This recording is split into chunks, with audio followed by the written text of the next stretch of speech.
านผู้ฟังกำลังให้เกียรติรับฟังสถานีวิทยุเจียงใหม่มหานคร FM 107.25 เมกะเฮิรตซ์อันดับต่อจากนี้ไปเจิญอู้จ๋ากำเมืองกับดีเจคำเพชรเจ้า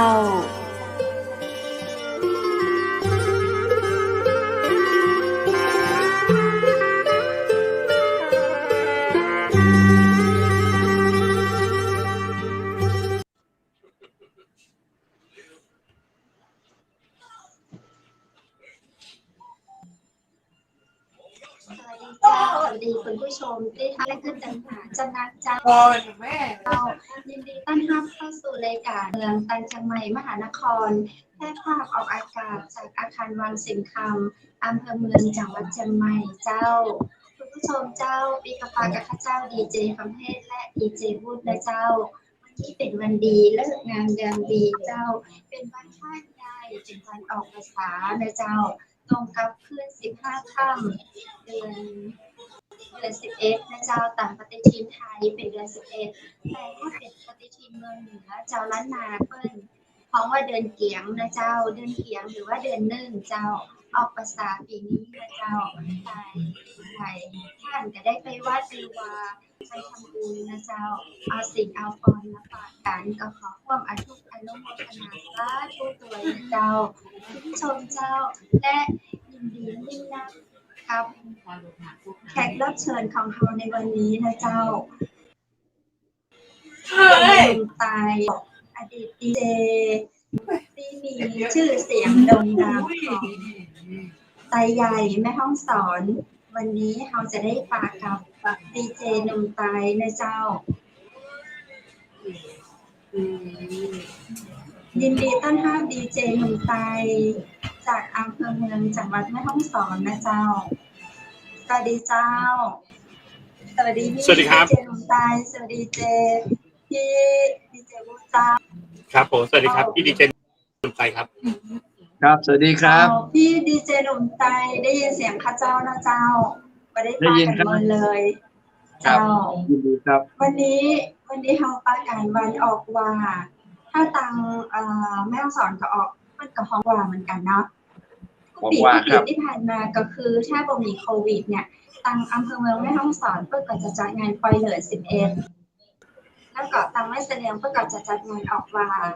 แน่นอนว่าเวลามีกิจกรรมมีงานประเพณีล้านนาแบบไทยใหญ่เนี่ยจะต้องมีพี่หนุ่มไตอยู่ตัวแน่นอนเจ้าก่อนอื่นพี่หนุ่มไตแนะนำตัวเก่าเป็นภาษาไตใหญ่สักน้อยเราเจ้าครับโอเคอันมาจุงครับพี่น้องดีตัวตั้ง Facebook ไลฟ์ครับของตั้งหลาสเตอริโออย่างนั้นเชียงใหม่มหานครกันเนาะกับเฮาดีเจหนุ่มไตค่ะยินดีค่ะที่ไลมารวมอุบรวมจ๋ากันเนาะครับน้องดีเจเปิ้นห้องแห่งกับ2ป้อค่ะนะที่มาได้ก็เลยผิดเหมาะนะผิดเชิญนะครับมาอุบมาจ๋าน่าลองลุยของเดี๋ยวอุบกันน่าลองลุยของปล่อยออกว่ากันเนาะเขาดีเจหนุ่มไตก็หับกันอยู่ตั้งแม่ฮ่องสอนค่ะนะบ่ได้ได้เกษียณอาสาราชการค่ะนะแล้วก็ยังเหตุการณ์น่าลองลุยของลองสื่ออยู่ค่ะยินดีค่ะขอบคุณครับยินดีเจ้านักเจ้าขอบคุณเจ้าคุณผู้ชมเจ้าได้ฟังเสียงพี่หนุ่มไตเนาะภาษาไทยใหญ่จนคุณผู้เจ้าหนุ่มไตนี่คือถ้าเป็นภาษากลางคือเป็นหนุ่มอะไรครับพี่แปลว่าอะไรครับเป็นว่าคนหนุ่มนั่นแหละหนุ่มไตก็คือไตไม่แก่ไตไม่แก่เจ้า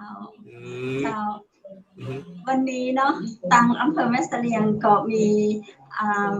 งานออกว่าเหมือนกุ๊กปีแต่ว่าบ่มีงานลื่นเริงเจ้าเป็นการประดับโคมไฟแล้วก็ตัดเตรียมยังยึดถืออยู่ในประเพณีว่าพระพุทธเจ้าพระองค์ท่านจะเสด็จมารับบิณฑบาตมันท้องตักบาตรเทโวเนาะกุ๊กปีที่ผ่านมาเจ้าก็จะมีการตักบาตรแต่ตอนนี้จะเป็นการตักบาตรแบบ New Normal เดี๋ยวข้าเจ้าจะพาไปชมของจริงเจ้าดีเจวุฒิเจ้าดีเจดวงไตเดี๋ยวไปด้วยกันเนาะจะให้ผู้ชมได้ชมว่า New Normal ของการตักบาตรตามอำเภอแม่เสลียงเพื่อจะได้เนาะเดี๋ยวจนคุณผู้ชม โดยข้าเจ้าไปพอกอยนะเจ้าว่าแม่เสลียงเดียนงามนั้นจะงามสมจื่อแต่ก่อไปเอาไปแอลตันกันเจ้าตะกี้มีฝนย้อยอยู่ซีนะเจ้าบอกว่าตอนนี้ฝนจะยังตกอยู่ก็จะได้เดี๋ยวจะออกนอกสตูดิโอเดี๋ยวคุณผู้ชมเจ้าเดี๋ยวต้องฉีดเจลแอลกอฮอล์ให้เรียบร้อยก่อนคุณพูดกับอันที่ดีเจหนุ่มใจที่ท่านจะออกไปกับข้าเจ้าก็ฉีดไปเรียบร้อยแล้วเจ้าเนาะกี้ก็ฉีดละแต่ให้ฉีดด้วยคุณผู้ชมพอตัวแหมเนาะถ้าเราจะออกนอกสตูดิโอถ้าเราจะต้องเจอผู้คนเจ้าเราก็สามารถไปได้เนาะเราก็สามารถไปได้แต่เราก็ต้องดูแลป้องกันด้วยนะเจ้าป้องกันไว้ฉีดซ้ำฉีดหลายๆรอบเลยฉีดตึงตัวเดี๋ยวนัดกันไปเนาะถ้าฉีดตึงตัวฉีดหน้าเดี๋ยวฉีดหน้านะครับฉีดไปแล้วเจ้าฉีดหน้าหนึ่ง75%คุณหมอบอกว่าปลอดภัยเจ้าเดี๋ยวเขาเจอคนแล้วเขาก็ค่อยเจ้าแม่สอนเป็นใดพ่องเจ้าครับในจังหวัดแม่ฮ่องสอนในปีนี้นะครับก็ด้วยปัญหาโควิดนี่แหละครับที่จริงในวันนี้นะครับในเช้าวันนี้นะครับวัดพระธาตุดอยกองมูนะครับหรือวัดพระธาตุดอยกองมูหรือวัดดอยแม่ฮ่องสอนนะครับจะมีพิธีตักบาตรเทโวโรหณะนะครับแล้วก็ทางวัดพระธาตุปางหมูนะครับก็จะมีประชาชนเยอะแยะมากมายนะครับบอกว่าจะเป็นนักท่องเที่ยวนะครับชาวจังหวัดแม่ฮ่องสอนพี่น้องที่เข้ามาอาศัยอยู่ในพื้นที่จังหวัดแม่ฮ่องสอนเนาะแล้วก็พี่น้องชนเผ่านะครับชนเผ่าต่างๆนะครับที่เพิ่นนับถือศาสนาพุทธนะครับก็จะพากันไปบิณฑบาตนะครับพากันไปตักบาตรนะครับตักบาตรบนวัดพระธาตุดอยกองมูตามซี่บันไดนะครับตามขั้นบันไดที่เป็นทางเดินนะครับที่ลงมานะเราจะหันจากวัดพระธาตุดอยกองมูที่เป็นวิวนะครับแล้วก็จะเป็นทรายลงมานะครับในสมัยก่อนนั้น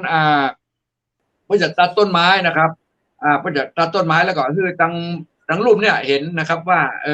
ก็มีผู้คนกำลังตักบาตรอยู่ณปัจจุบันนี้ล่องด้วยเนื่องด้วยปัญหาที่ว่าเราตัดไม้ทำลายป่าเนาะกฎหมายมันเข้ามาเลยมาหันภาพที่เป็นธรรมชาตินะครับเลยมีต้นไม้บังนะครับแต่ว่าเราก็ไปตักบาตรกันอยู่นะครับในวันนี้นะครับสำหรับจังหวัดแม่ฮ่องสอนชาวจังหวัดแม่ฮ่องสอนนะครับที่เป็นพี่น้องชนเผ่าด้วยนะครับหรือว่านักท่องเที่ยวนะครับเพิ่นจะนัดรู้ว่าเวลาออกวาเนี่ยในวันประเพณีออกวาเนี่ยว่าจะตรงกับวันไหนนะครับครับเอาพี่น้องๆนะครับจากกลับบ้านจากปิ๊กบ้านนะครับกันมาทำบุญนะครับในเดือน11นี้ว่าจะเป็นกันตอเนาะกันตอหมายก็ขอขมาเนี่ยครับขมาผู้หลักผู้ใหญ่นะครับแล้วก็ขึ้นวัดนะครับขึ้นวัดนะครับแล้วก็จะไปตักบาตรนะครับปล่อยนกปล่อยปลานะครับแล้วก็กินข้าวในเป็นพี่เป็นน้องนะครับนี่คือจากวัดแม่ฮ่องสอนของเรานะครับก็ยังคงรักษาเอาไว้ซึ่งวัฒนธรรมอยู่แต่ว่ามาเดี๋ยวนี้เนื่องด้วยปัญหาโควิดวันนี้ก็ไม่ได้ตังนะครับตังน้อยๆนะครับตังผมว่าวัดอะไรครับนี่คือจังหวัดแม่ฮ่องสอนครับในตัวเมืองครับครับผมครับพี่หนุ่มตายยังจัดรายการวิทยุอยู่หรือเปล่าครับปัจจุบันนี้เดี๋ยวนี้วิทยุผมเกษียณแล้วครับแต่ว่าผมมาจัดห้องเองนะครับผม Facebook Live นะครับผ่านผมดีเจหนุ่มตายครับครับผมตอนนี้เดี๋ยวพี่หนุ่มตายนี่อยู่แม่ฮ่องสอนใช่ไหมครับผมแต่คุณคำเพชรนี่อยู่แม่เสลียงครับผมเดี๋ยวอาจจะต้องแบบให้พี่หนุ่มตายอธิบายหน่อยที่คุณคำเพชรเดินไปนั่นนะครับผมเป็นที่ไหนอะไรยังไงนะครับผมครับครับ15 ค่ำคือก็จัดเป็นวงน่าจะวันลูกก็จะเป็นวันแฮม1 ค่ำเป็นวันปวารณาพระสงฆ์องค์เจ้าออกพรรษาเราพระพุทธเจ้าจะได้ไหว้พระสวดมนต์โยมออกพรรษาเราพระเจ้ากันนี่กลับแล้วก็โบราณเกิดวันใดบอกได้นะครับเอาตูโคมนี่มีความแตกต่างยังไงกับที่อื่นนะครับพี่หนุ่มใจเพราะว่าอย่างถ้าเชียงใหม่ก็เป็นอีกแบบหนึ่งใช่ไหมครับผมอย่างแม่ฮ่องสอนก็เป็นอีกแบบหนึ่งส่วนมากโคมนี่ก่อนลักษณะจะคล้ายๆกันนะครับจะเป็นทรง6 เหลี่ยม8 เหลี่ยม3 เหลี่ยมนะครับแล้วแต่นะครับ มันจะยากง่ายนะครับเราก็ลักษณะเดียวกันนะครับที่เป็นโคมไฟนะครับเป็นลักษณะเดียวกันนะครับเพราะว่าเราเป็นล้านนาด้วยกันนะครับโคมก็ลักษณะดวงเดียวกันครับจะมี6 เหลี่ยม 8 เหลี่ยม 12 เหลี่ยม 18 เหลี่ยมนะครับส่วนมากก็แล้วแต่ความยากง่ายนะครับแล้วแต่ความขยันแล้วแต่วัตถุด้วยนะครับแต่ความเป็นแม่ฮ่องสอนนี่ก็จะเป็นศิลปะของแม่ฮ่องสอนที่มันจะแตกต่างกับคือเป็นศิลปะของจังหวัดแม่ฮ่องสอนเลยนะครับแม่ฮ่องสอนเราจะไม่งานออกมาตั้งในวันนี้ครับเราจะมีทำจองพลานะครับอย่างที่ผมเห็นขึ้นข้างบนนะครับจะมีจองพลานะครับหรือว่าถ้าไตเปิ้ลในห้องว่าเข่งต่างสั่งพูดหมายความว่าเราวันนี้เราจะทำเข่งต่างสั่งพูดหรือว่าจองพลาที่เขาแห่นะครับออกในวันนี้นะครับอาจจะเอาไปไว้หน้าบ้านนะครับไปไว้หน้าบ้านหรือว่าไปไว้ตามวัดนะครับเพื่อซุ้มเนี่ยมันเป็นเหมือนกับปราสาทนะครับปราสาทราชวัตรที่เราจะเอาไว้ต้อนรับอย่างน้องไก่อุ้มขึ้นนะครับไว้ต้อนรับสัมมาสัมพุทธเจ้านะครับในวันนี้นะครับในค่ำคืนนี้นะครับที่ท่านจะเสด็จนะครับจากสวงสวรรค์ที่ลงมาที่จะลงมาโปรดในโลกนะครับใน3 เดือนนะครับ3 เดือนในข้อว่านะครับข้อพรรษานั้นพระสัมมาสัมพุทธเจ้าจะเสด็จขึ้นสวงสวรรค์เพื่อไปเทศนะครับโปรดพุทธมารดาของพระองค์ท่านนะครับพอเดือน11นะครับขึ้น15 ค่ำเดือน11ในวันนี้นะครับพระพุทธเจ้าก็จะเสด็จลงมาจากสวรรค์นะครับเพื่อมาโปรดจัดในโลกนะครับในโลกในวันนี้นะครับคนไทยใหญ่เชื่อว่านะครับพระพุทธเจ้าเนี่ยที่จะลงมาน่ะเราจะทำเป็นปราสาทราชวัตรอย่างที่น้องไก่ว่าเมื่อกี้จองพลาเป็นปราสาทราชวัตรนะครับที่จะเห็นกันที่น้องไก่ไปดูนะครับในวันนี้นะครับเป็นความนับถือของชาวไทยใหญ่แล้วก็ในวันนี้นะครับก็จะมีการฆ่านกฆ่าโตมาเป็นสัตว์ป่าเป็นสัตว์ป่าในหิมพานต์นะครับที่ไม่เหมือนสัตว์ทั่วไปนะครับอาจจะมีตัวมีปีกนะครับเท้าอาจจะเป็นเสือสิงลักษณะเป็นสัตว์ที่มันแปลกครับในวันนี้นะครับก็จะมีการฆ่านกฆ่าโตนะครับทางเมืองปอนก็จะมีเป็นกระเบื้อมาผีเสื้อด้วยนะครับแล้วแต่ว่าเป็นแพ็คนะครับแล้วแต่อันนี้คือเป็นในเรื่องของศาสนานะครับของพุทธของชาวจังหวัดแม่ฮ่องสอนแล้วแต่สถานที่เนี่ยมันจะแตกต่างกันไปถึงแม้เราเป็นไทยเนี่ยนะครับมันก็จะวัฒนธรรมมันก็จะแตกต่างกันไปเล็กๆน้อยๆครับนี่คือจังหวัดแม่ฮ่องสอนครับโอเคดีเจคัมเพชรเชิญเลยครับผมตอนนี้ดีเจคัมเพชรอยู่ตรงหน้าสถานที่ละลองจะได้เลยครับเมืองทีวีด้วยนะเมืองทีวีด้วยนะมันไปไกลทั่วโลกเนี่ยทั่วโลกโดยเฉพาะแฟนคลับแฟนเพลงอย่างต่างๆของดีเจคัมเพชรเนี่ยคนมีอยู่ต่างประเทศเพิ่งมาฟังโอ้วันนั้นหันเปิ้ลเขียนคอมเมนต์มาอยู่ประเทศสหรัฐถึงเติมหาบ้านเจ้าดีเจคัมเพชรเจ้าพี่น้องเพื่อนฝูงดีเจคัมเพชรวันนี้ก็มาทำนะครับเอาวันนี้นะครับเนาะสถานญาติโยมเราได้มาถ่ายรูปนะครับลายมุมนะครับมากางจ้องแดงอีกเนาะอาจารย์ทำเพลงนี้เขาก็จัดในหลายๆมุมรูปแบบต่างๆได้ครับอยากจะทำบุญกับวัดกับว่าเชื้อเจริญพรเจริญในวันโอกาสนี้ตะเกียงน้ำมันเสริมราชการก็ได้นะครับในค่ำคืนนี้นะครับชุดละ39 บาทนะครับแล้วก็จะใส่บ้านในค่ำคืนนี้ก่อนเชื้อเจริญพรเจริญได้นะครับในค่ำคืนนี้อย่างที่เราประชาสัมพันธ์กันไปนะครับอยากจะเป็น1ในดวงชะตา108ดวงชะตาน่าจะที่นะครับได้ฝากฝังไว้นะครับในโคมแก้วอารามในพระเจ้าทันใจพระนวราชบพิตรประสิทธิ์ชัยนะครับก็สามารถที่จะฝากดวงชะตากันได้ในดวงชะตารักนะครับ99 บาทนะครับต่อ1ดวงชะตานะครับ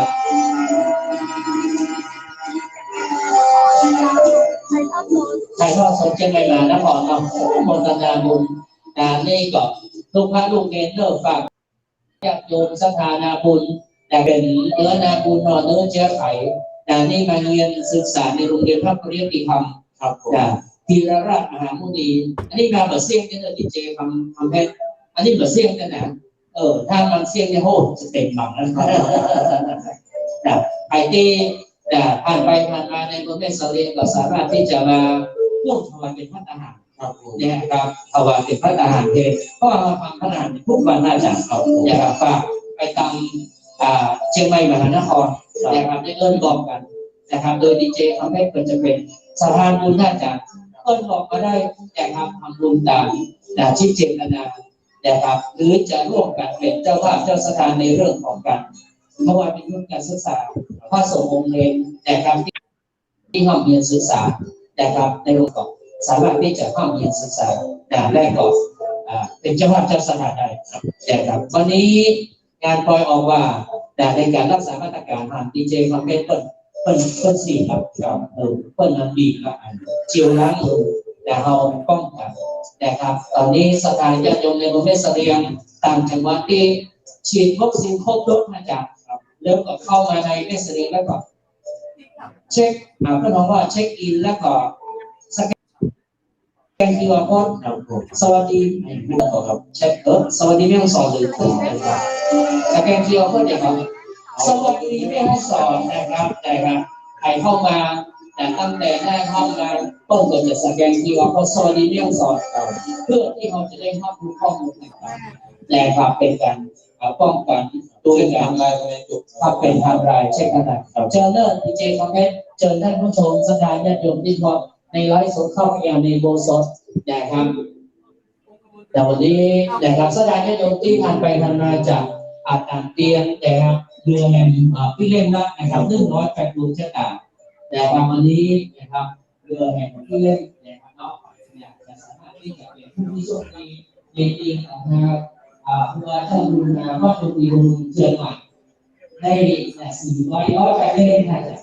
เขียนชื่อทำในให้เขียนนะครับในทางสถาบันผู้บริหารในทางสถาบันต้องเขียนลงไปชื่อและสกุลก็เลยเกิดแต่ตั้งสถาบันเกิดครับสิ่งที่ผู้แต่ที่เขาสิ่งที่เราทำเขาสิ่งที่เราโพสให้โยนแต่ที่เราท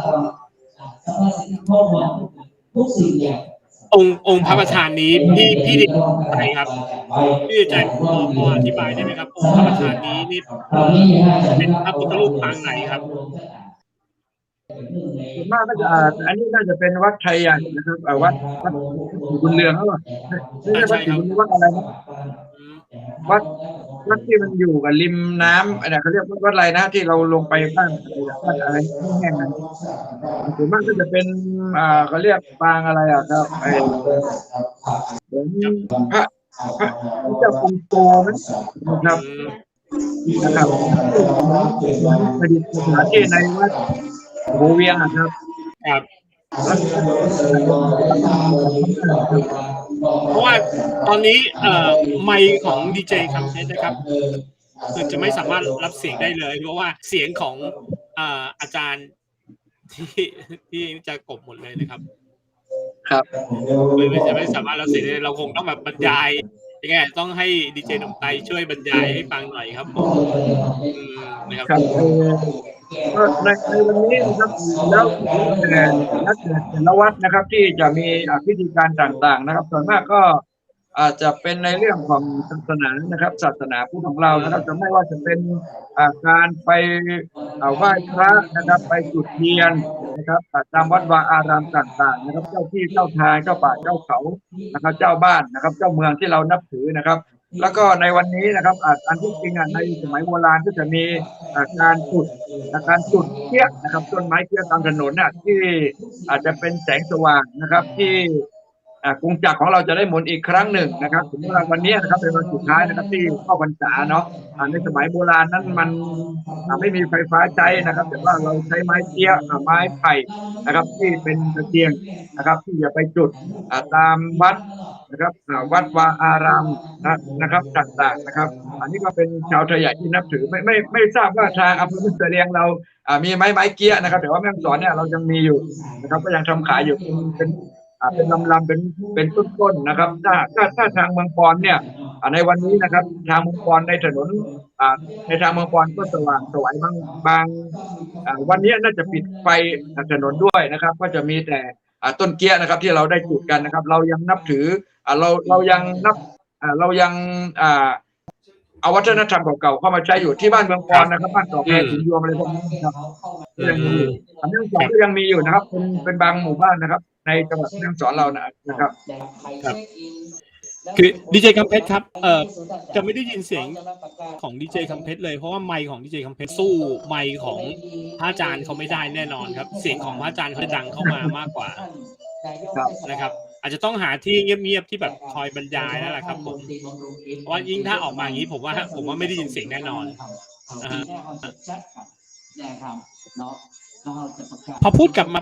ว่าตอนนี้อยู่ที่วัดอะไรนะครับจะมีการทำคลิปวิดีโอสั้นเขาสร้างย่ำปีหน้านี่แน่นอนบอกรางวัลเยาวชนเรานะครับ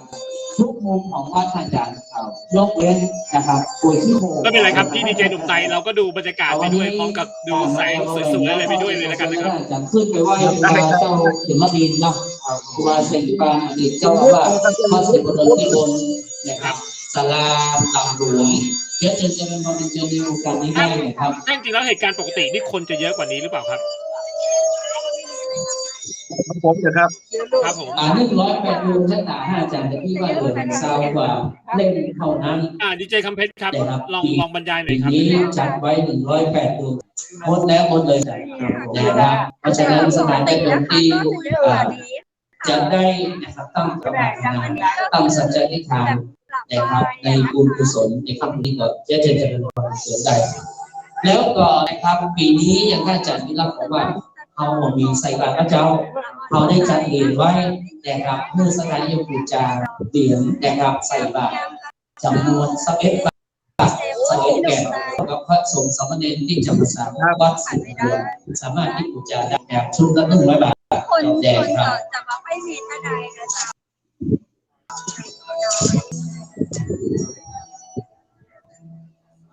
ต่างโอกาสที่สถานสิได้ห่วงที่ลูกไทยไว้ว่าในช่วงนี้ที่เราได้ให้น้องแต่ว่าการออกจากบ้านจากจองนั้นเป็นเรื่องที่ยากแต่ในช่วงที่เจ้าวาดพูดเป็นโอกาสดีที่เราได้ถวายดีเจคำเพชรครับ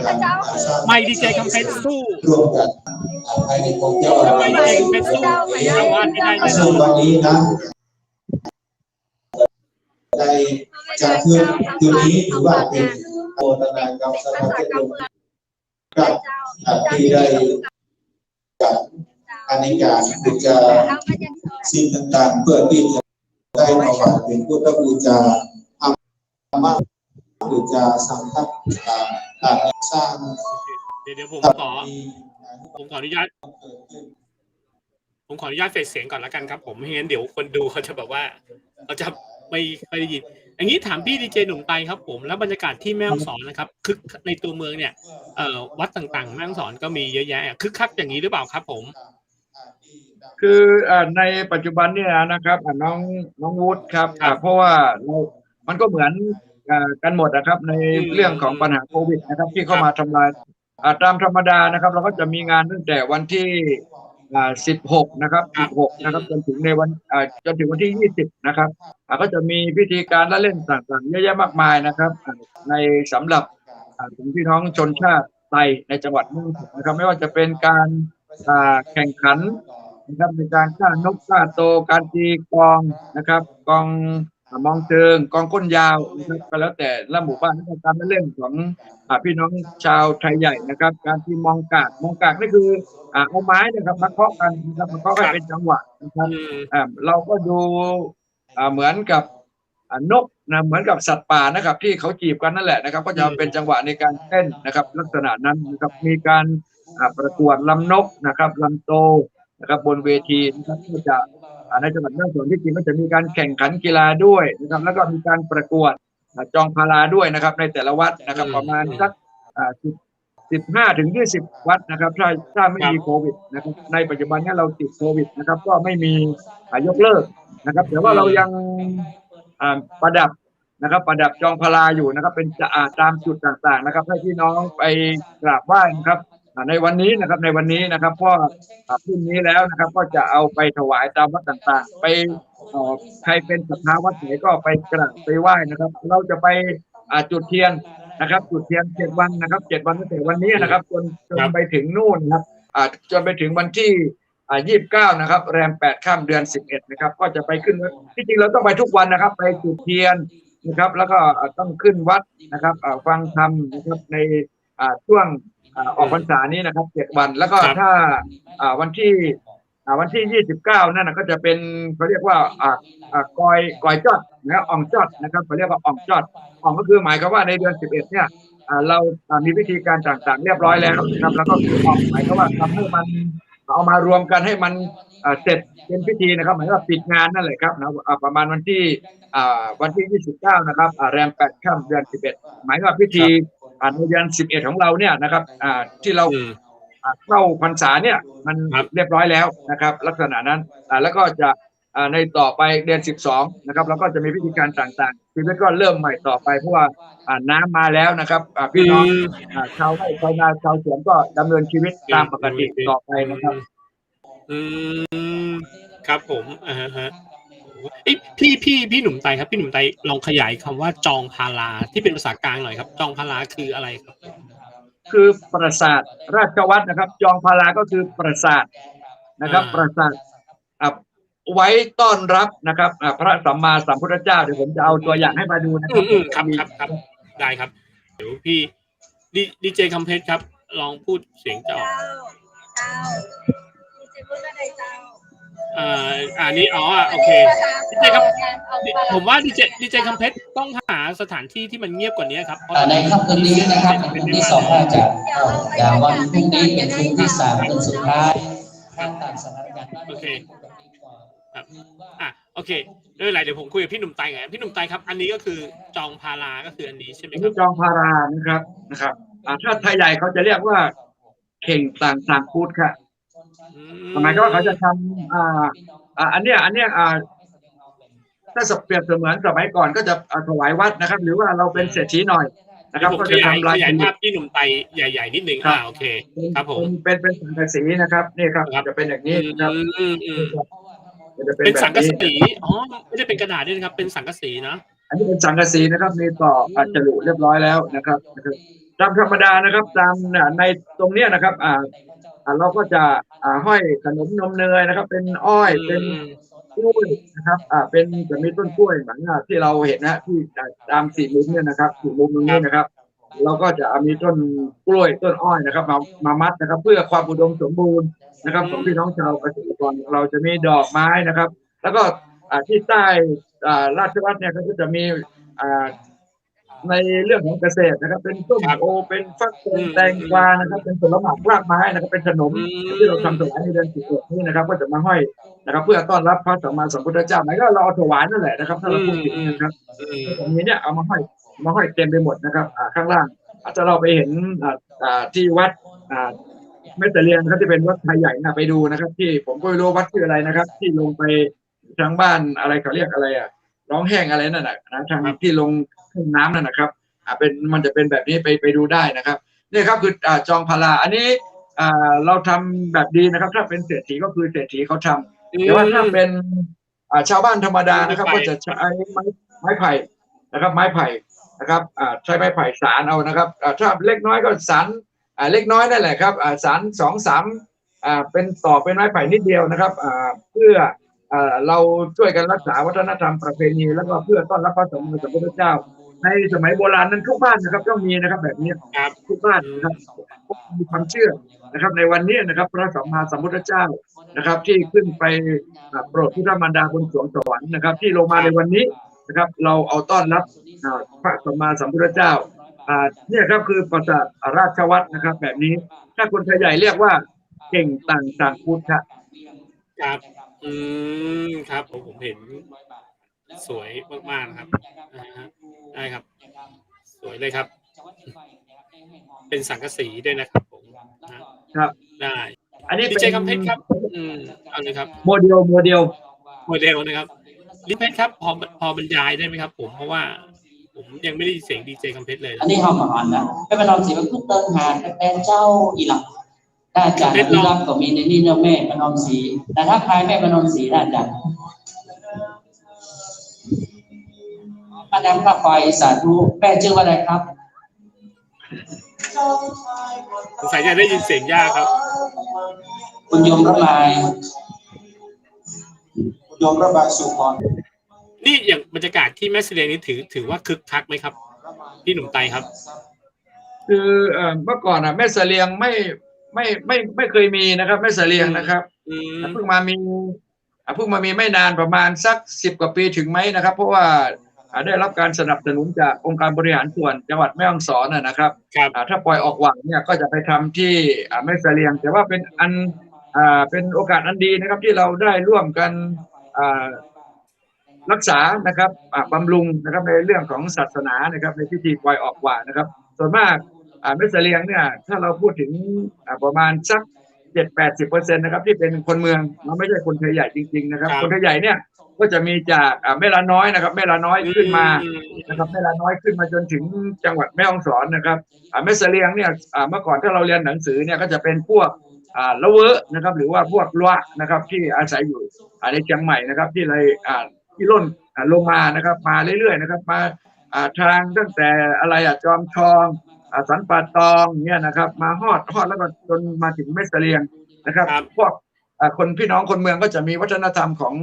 คนเมืองเข้ามาด้วยนะครับแต่ว่าเราอยู่ด้วยกันก็ผสมผสานกันไปพอดีองค์การบริหารส่วนจังหวัดนะครับไปสนับสนุนก็มีประเพณีเนี่ยนะครับที่ยิ่งใหญ่ก็เป็นโอกาสอันดีนะครับของพี่น้องชาวจังหวัดแม่ฮ่องสอนนะครับพี่น้องอำเภอแม่เสลียงนะครับที่ได้ร่วมกันสร้างวัฒนธรรมอันดีในการเผยแพร่นะครับจังหวัดแม่ฮ่องสอนของเราอีกครั้งหนึ่งนะครับอันนี้ก็เป็นโอกาสอันดีก็ต้องขอบพระคุณนะครับองค์การบริหารส่วนจังหวัดแม่ฮ่องสอนด้วยนะครับที่ไปสนับสนุนทางอำเภอแม่เสลียงครับครับผมโอเคเด็กเพชรครับให้หอมกันอยากฟังเสียงอาจารย์นะครับได้โฆษณาบุญครับก็ถ่ายรูปก่อนชำนาญบุญนะครับได้ให้หอมทำบุญมา1,000 บาทนะครับอนุโมทนาบุญอย่างนี้ตัวนะครับ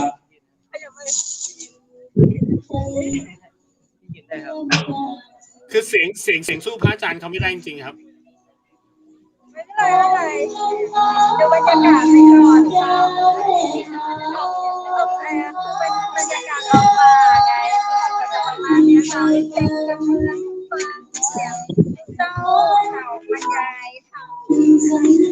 าแล้วก็ได้รับประชาสัมพันธ์จะกลับงานออกมาประมาณนี้เจ้าและคุณผู้ชมวันนี้เดี๋ยวพระเจ้าขอเช็คอินกรรมคนประกวดเช็คอินเนอะก็เป็นแบบตัวเช็คอินพระเจ้าได้รางวัลด้วยมันไกลๆเลยเจ้าครับผมพี่หนุ่มใจเจ้าได้ยินเสียงพระเจ้าพระเจ้าได้ยินแล้วยินน้อยจริงเยอะเดียวคือสู้เสียงนักร้องไม่ได้ครับลองบรรยายดูครับมีอะไรบ้างนะครับนะครับไปสัมภาษณ์พระเจ้าอันนี้นะครับไปสัมภาษณ์ทูตเจ้าครับไปสัมภาษณ์เอาว่าเจ้าบรรยายเขาตั้งแต่ตอนแรกแล้วเจ้าเป็นแนะนำจังไหมมหานครตั้งแต่ติวเข้าวัดมา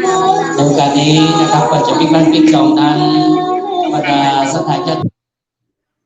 ทุกท่านจะตะเกียงเสริมจุกลาบาทติดต่อสอบถามนะครับด้านหน้าโมสนได้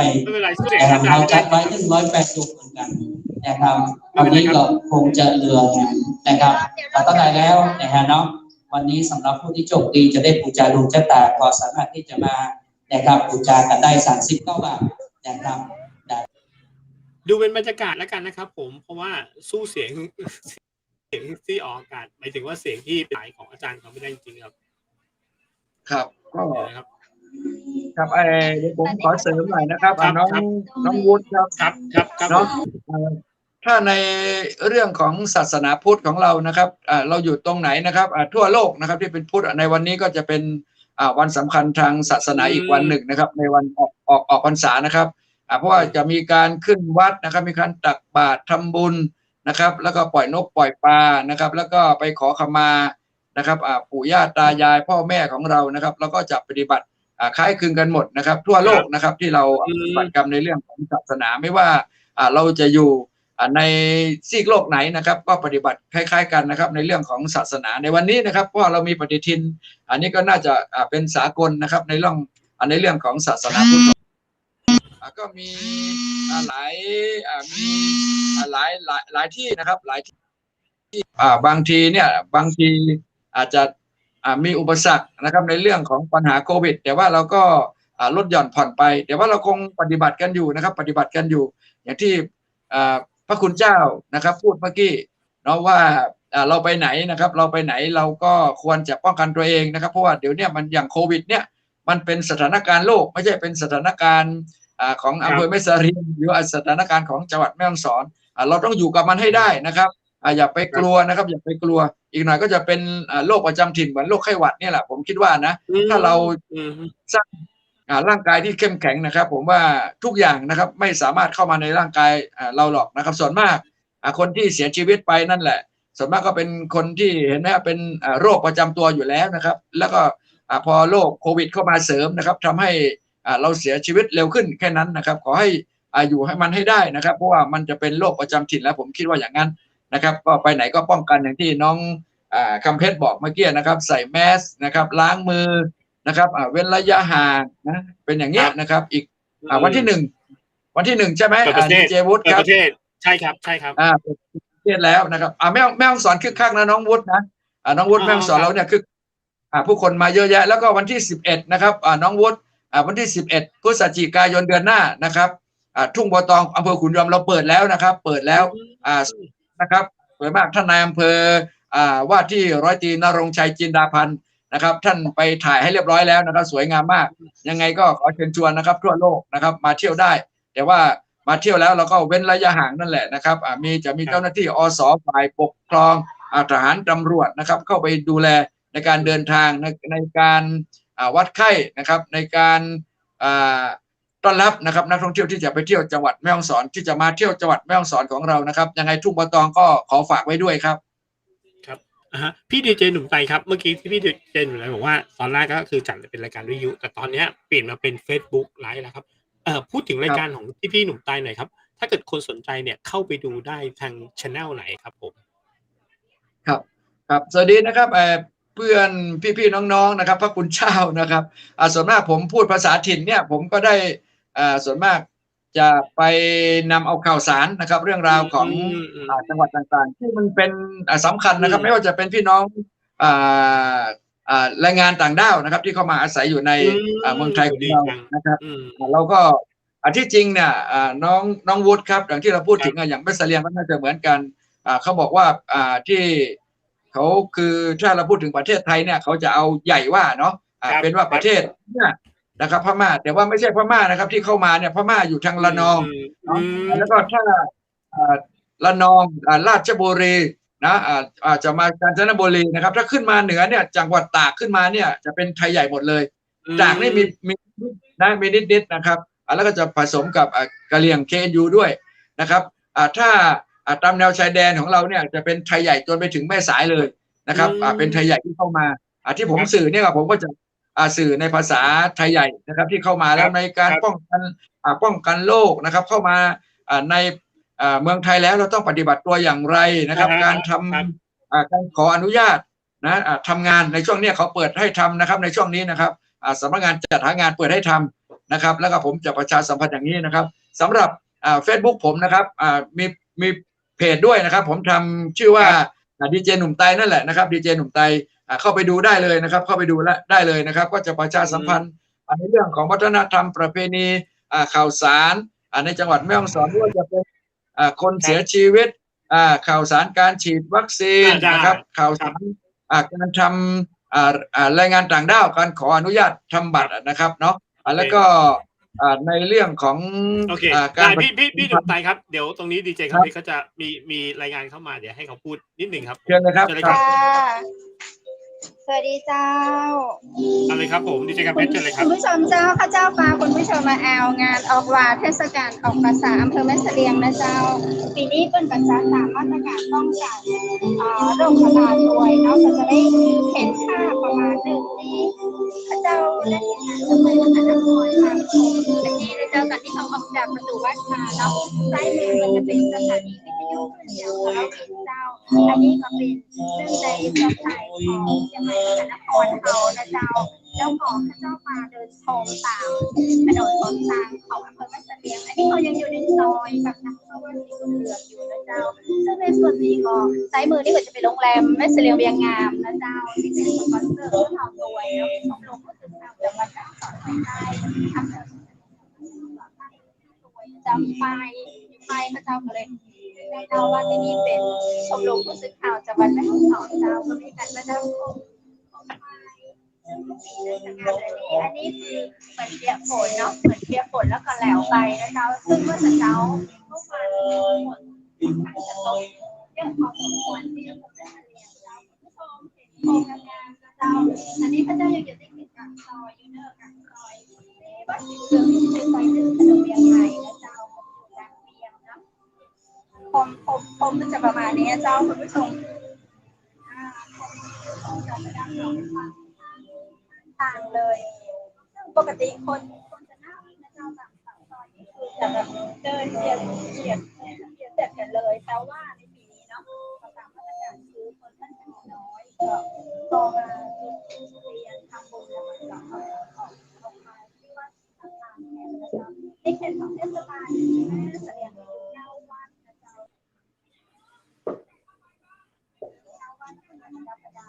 คนทยอยมาเรื่อยๆนะเจ้าปีใหม่ก็คือต้องโบนเนาะ9 วัดจากวัดนี้ไปวัดต่างๆตอนแรกเจ้าตั้งใจว่าจะปาขี่รถพอโคมไฟเล่าเพียงแม่เสลียงกันนะเจ้าอันนี้ตอนนี้พระเจ้าอยู่ที่กลางกองนะเจ้ากลางกองเนาะถ้าเป็นใช้เป็นท้องถนนนะเจ้ากลางถนนคนเมืองไว้ท้องกลางกองเจ้าคุณผู้ชมเจ้าในเทศกาลออกพรรษานั้นก็เป็นขนบธรรมเนียมประเพณีอันดีงามที่มีมาเนาะในเรื่องของการออกพรรษาในวันออกพรรษาถ้าคุณผู้ชมเข้าใจนะเจ้าเป็นผู้ที่ได้ชมก่อนจะเข้าใจได้ว่าการเข้าพรรษาเป็นการเจริญรอยตามพระพุทธเจ้าเราจะเข้าพรรษาในรูปแบบใดก็ได้เขาจะมี4 ข้อ 2 ข้อ 3 ข้อ 8 ข้อหรือว่า200 กว่าข้อที่มีในบ้านทองเนี่ยค่ะ300พระพุทธเจ้านะน่าจะได้ยิ่งเยอะกว่านี้มีต่อ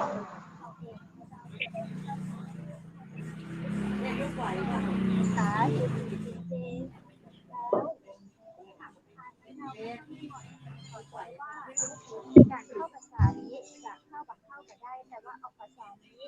ชาวล้านนาก็เป็นถือมากเลยว่าควรต้องออกภาษาเพราะว่าอันจะถามอยู่เจ้า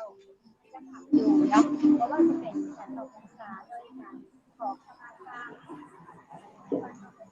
ที่เจ้าซึ่งเขาบอกว่าในอดีตชาติที่ผ่านมาแล้วหรือว่าปัจจุบันชาติเขาได้ร่วมเดินต่อพระพุทธภาพ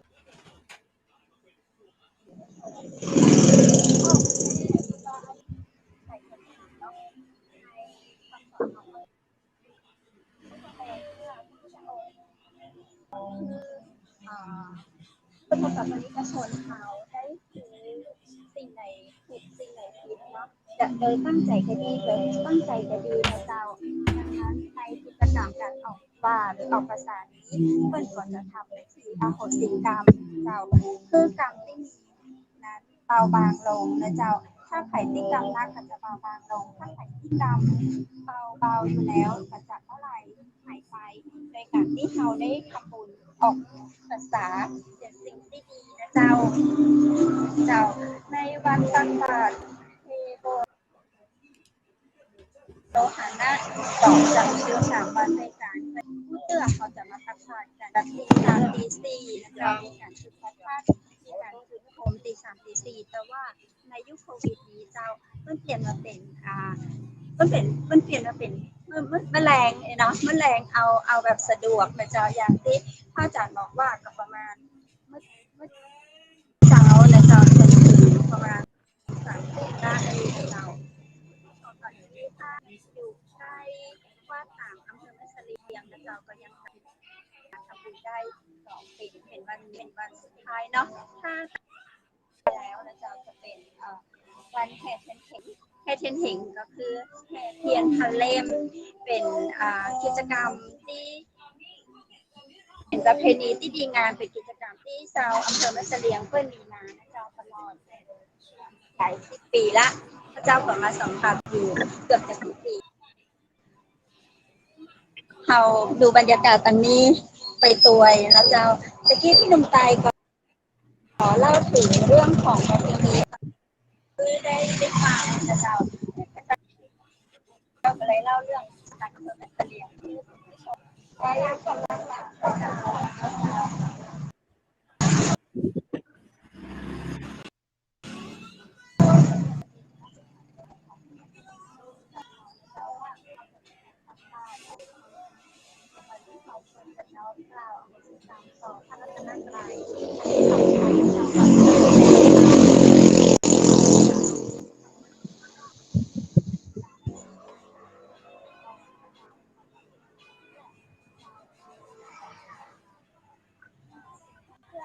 เจ้าไปใจครูบาอาจารย์ก็จะบอกเราไว้ว่าวันนี้นะเจ้าค่ำคืนวันเพ็ญ15 ค่ำเดือนเกี่ยงเหนือเดือนหนึ่งเนี่ยนะเจ้าคนเมืองว่าเท่าน้ำของเดือนเกี่ยงหรือว่าเดือนหนึ่งละแต่ว่าปฏิทินไทยนี้จะเป็นเดือน11อยู่วันนี้จะเป็นเป็นวันเป็นของ3 โลกเนาะ3 โลกเปิดเลยคือ3 โลกเปิดเพื่อที่คือเขาได้ทำบุญทำทานแล้วก็ถวายคือกับผู้ที่ล่วงลับไปเป็นปู่ย่าตายายพ่อเฒ่าแม่หมอนนะเจ้าญาติเฒ่าเพื่อนเฒ่าไผ่ตีได้ลารับโลกนี้ไปวันนี้เพื่อนเปิดโลกคือเขาสามารถทำบุญอธิษฐานจิตถึงดวงวิญญาณต่างๆซึ่งเปิดโลกคือมาทำสิ่งเหล่านี้ประมาณนี้นะเจ้าจะได้ต่อเนาะในวันนี้นั้นพระเจ้าก็มาผู้ชมคือได้เห็นกิจกรรมของเจ้าเขาจะกล่าวอโหสิกรรมนั้นก็ต้องมีคนรับเขากล่าวขออโหสิกรรมแล้วก็ต้องมีคนคืออโหสิกรรมเพื่อเขาป่วยนะเจ้าจึงจะสำเร็จนะอันนี้เป็นคดีเจ้าถ้าฝนตกหรือว่าอยู่กรุงเทพอยู่ปัตตานีอยู่ยะลานับถือศาสนาพุทธอยากจะทำพิธีกับขออโหสิกรรมได้นะเจ้าต่อหน้าพระที่บ้านเฮานะเจ้าจะเป็นพระพุทธรูปหรือว่าเนาะเสิร์ชหาเอาในโทรศัพท์ก่อนก็ได้นะถ้ามาตานให้รับให้นอนแล้วนะเจ้าจะพลาดหัวว่าจะพลาดโอกาสดีๆนะวันที่เปิดโลกถึง3ที่เขาจะประมาณนี้นะเจ้าก็จะพูดกันก่อน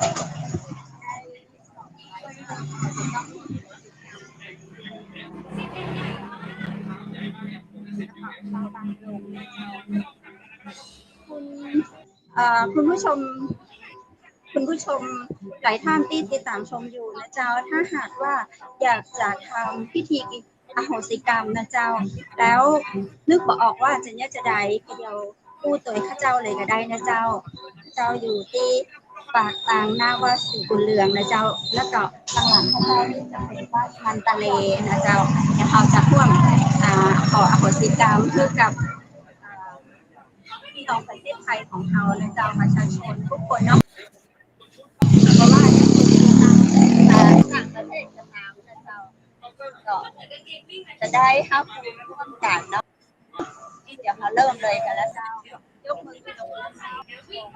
ล้วมือแขนซ้ายโตอาละหัตโตสัมมาสัมพุทธัสสะนะโมตัสสะโตอาละหัตโตสัมมาสัมพุทธัสสะนะโมตัสสะภะคะวะโตอะระหะโตสัมมาสัมพุทธัสสะสัพพังอัปปาราชังสัมมาสัมทัสเตอุตตาสะสวารัสสะเยนะกะตังสัพพังอัปปาราชังธรรมะสะเมพันเตอุตตาสะอามิพันเตสาธุสาธุไปประมาณนี้นะคะแล้วเราจะกล่าวถึงภาษาไทยเนาะ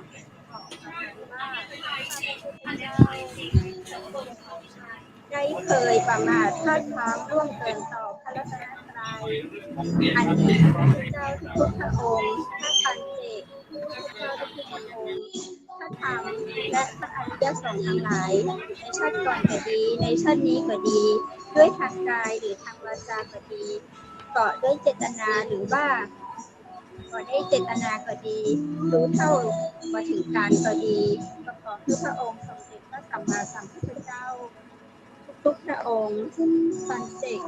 ทุกพระองค์ขออโหสิกรรมขออภัยและขอให้มีพระคุณทุกท่านได้โปรดยกโทษคือแก่ข้าพระพุทธเจ้าตั้งแต่บัดนี้เป็นต้นไปตามเข้าสู่นิพพานด้วยเถิดสาธุสาธุเจ้าขอให้ได้บุญในเพื่อถึงการเจ้าดีเจพุทธดีเจหนุ่มตายและกับคุณผู้ชมเจ้าเขาได้ขออโหสิกรรมไปทั่วเนาะทั้ง3 โลกจะได้ยินเสียงที่พระเจ้าเสือให้กับคุณผู้ชมของเชียงใหม่มหานครเนาะได้ข้ามการอโหสิกรรมจากสิ่งที่เขาได้ล่วงล้ำไปที่ผ่านมาและในวันนี้นะเจ้าต่อถึงช่วงท้ายของรายการแล้วตัวเจ้ามีคุณผู้ชมท่านใดอยากจะถามอย่างหรือว่าดีเจพูดดีเจดวงตาอยากจะสอบถามอย่างยินดีโอเคครับก็ไม่มีเลยครับคือเสียงมันไม่ค่อยจะได้ยินนะครับเสียงมันจะแบบขาดหายไปเจ้าสัญญาณเน็ตหรือว่าเสียงไมค์เป็นได้ใส่เนาะเดี๋ยวที่ดีเจหนุ่มตายกับช่วงสุดท้ายของรายการวันนี้เป็นในห้องเจ้าบรรยากาศที่พระเจ้าปาชมครับก็อย่างว่านั่นแหละนะในวันนี้มันติดกันหลายเรื่องพวกเราไปอยู่อันนู้นสถานที่เนาะแต่ว่าน้องไม่เห็นบรรยากาศเลยเห็นบรรยากาศมุมสูงมันไม่เห็นบรรยากาศทั่วไปมันดูไม่เห็นอะไรเลยเห็นหน้าก็เห็นอยู่ครึ่งเดียวนะแล้วก็ภาพมันก็ไม่เห็นอะไรทุกอย่างเนาะอย่างว่าช่วงนี้มันเป็นปัญหาโควิดเป็นตัวเนาะไม่เป็นไรเราปรับปรุงแก้ไขอะไรได้อยู่นะครับก็ไม่มีปัญหาอะไรจะนักเจ้าสำหรับวันนี้พระเจ้าและทีมงานจังหวัดมหานครจะต้องขอบคุณพี่ดุมตายโอกาสหน้าปาหนักใหม่นะเจ้าพี่ดุมตายขอบคุณครับพี่สวัสดีครับขอบคุณครับสวัสดีเจ้าสวัสดีครับสวัสดีครับคุณผู้ชมเจ้าก่อนช่วงสุดท้ายของรายการแล้วนะวันนี้พระเจ้าก็ได้มาในสายตะไดอำเภอแม่เสลียงเนาะอำเภอแม่เสลียงไก่ตะไดเจ้าถ้ามาจากกรุงเทพก็นั่งเครื่องบินจำเดียวไปถึง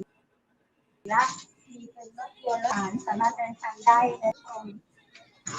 ในเทศกาลออกมาประเพณีออกพรรษาอำเภอแม่เสลียง2564นะเจ้าก็จะว่ามีงานเดินของ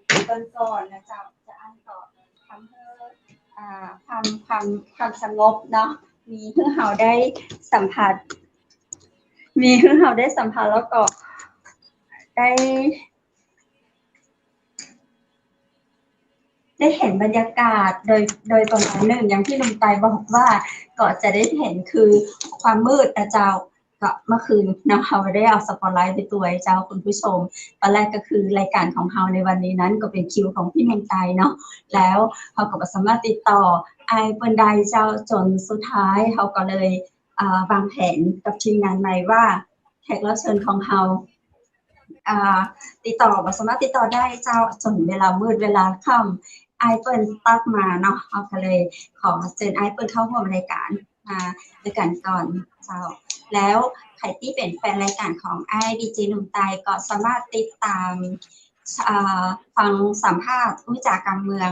กับจังหวัดมหานครในวันที่28นะเจ้าวันพฤหัสบดีที่28ในช่วงของดีเจอู้ไปเรื่อยได้สาระกับไอ้ดีเจหนุ่มตายนะเจ้าจะมาปะกันวันพฤหัสบดีที่28เดือนตุลาคมนะเจ้าสำหรับวันนี้ข้าเจ้าและทีมงานจังหวัดมหานครก็เอาบุญมาฝากคุณผู้ชมนะเจ้าและขอขอบคุณเวตังสปอนเซอร์ใจดีนะเจ้าร้านครัวปิ่นโตเชียงใหม่เจ้าบริการอาหารพ่อเวียงเชียงใหม่นะเจ้าสามารถสั่งได้ ตีโทรศัพท์หมายเลข0818843354เจ้าซึ่งบริการส่งถึงตี้เลยนะเจ้าเนาะรอบเวียงอำเภอเมืองเชียงใหม่แล้วทางอำเภอแม่เสลียงเจ้าข้าเจ้าและทีมงานขอขอบคุณสปอนเซอร์ใจดีโรงแรมแม่เสลียงเวียงงามนะเจ้าตะกี้ป่าโรงแรมแม่เสลียงเวียงงามนะเจ้าสตูดิโอเขาก็อยู่ในโรงแรมแม่เสลียงเวียงงามตัวคุณผู้ชมเจ้าวันนี้ก็ต้องขอบคุณโรงแรมแม่เสลียงเวียงงามท่านใดที่สนใจห้องพักราคาประหยัดสะอาดนะเจ้าโควิดในปีนี้ก็สอบถามเพิ่มเติมได้ที่053-621-444นะเจ้าขอบคุณชุดพิธีกรหญิงนะเจ้าชุดผ้าไตงามๆวันนี้นะเจ้าจากร้านผ้าพื้นเมืองชุดไตใหญ่แม่เสลียงเจ้าขอบคุณคุณผู้ชมที่ติดตามชมรายการนะเจ้าในวันนี้กับบรรยากาศที่สบายนะเจ้าในงานออกบ่าอำเภอด้วยกันสวดมนต์โดยการเนาะพระสัพพังอันอโหสิกรรมเนาะแล้วก็สามารถที่จะไปกรวดน้ำเมตตานะเจ้าก่อนนอนในค่ำคืนนี้อย่าลืมเนาะสวดมนต์ไหว้พระกรรมแล้วก็กรวดน้ำคืออันที่ร่วมหรือว่าคนที่เป็นศัตรูปองร้ายเฮาก็จะคลี่คลายและเปิ้ลก็จะมีความสุขเหมือนที่เฮาต้องการให้เปิ้ลมีความสุขเพราะว่าจะดีแบบไหนเนาะวันนี้ข้าเจ้าและทีมงานจังหวัดมหานครก็ขอลาคุณผู้ชมไปก่อนนะเจ้าสัปดาห์หน้าเขาจะปีกับปากันอย่างใหม่ในวันจันทร์อังคารแล้ววันนี้นั้นส่งคุณผู้ชมค่ะนะเจ้าขอให้โชคดีมีความสุขนอนรับฝันดีราตรีสวัสดิ์เจ้า